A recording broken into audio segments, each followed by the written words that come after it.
আর মাত্র একটি ম্যাচ, তারপরে জানা যাবে বিশ্বকাপের রাজত্ব আরও একবার আর্জেন্টিনার হাতে উঠবে কি, নাকি লিওনেল মেসির স্বপ্নের পথে শেষ হাসি হাসবে টিম স্পেন।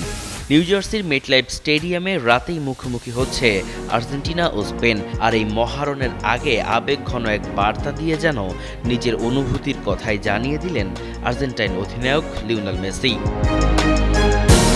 কাতার বিশ্বকাপে দীর্ঘ অপেক্ষার অবসান ঘটিয়ে আর্জেন্টিনাকে তৃতীয় বিশ্বকাপ জেতানো মেসি এবার ৩৯ বছর বয়সেও দুর্দান্ত ছন্দে আছেন। ব্যক্তিগত অর্জনের প্রায় সবকিছুই পূর্ণ করা এই মহাতারকার সামনে এখন আরও একটি ইতিহাস গড়ার সুযোগ। টানা দ্বিতীয় বিশ্বকাপ জিতে নিজেকে নিয়ে যাওয়া এক অনন্য উচ্চতায়। মজুক বিরাট কারবার, জিতে নাও ফ্যামিলি কার, স্পোর্টস বাইক ছাড়াও লক্ষ লক্ষ নিশ্চিত গিফট।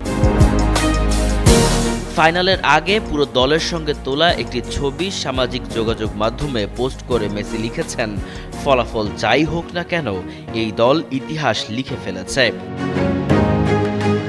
মেসির এই কথাতেই যেন লুকিয়ে আছে অন্যরকম এক আবেগ, কারণ যৌথভাবে রেকর্ড ৬ষ্ঠবার বিশ্বকাপ খেলছেন তিনি। আর এটিই হতে পারে তার শেষ বিশ্বকাপ, তাই কি এটাই বিদায়ের ইঙ্গিত?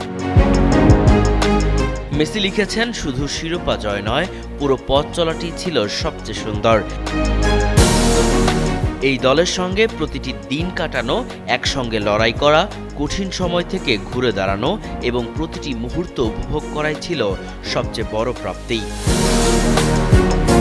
সতীর্থ, কোচিং স্টাফ থেকে শুরু করে দলের সঙ্গে থাকা প্রত্যেককে ধন্যবাদ জানিয়েছেন আর্জেন্টাইন এই অধিনায়ক। এরপর দিয়েছেন আরও শক্তিশালী বার্তা, যাই ঘটুক না কেন এই দল এমন একটি ইতিহাস লিখেছে যা আমরা কখনোই ভুলব না এবং কেউ মুছেও ফেলতে পারবে না।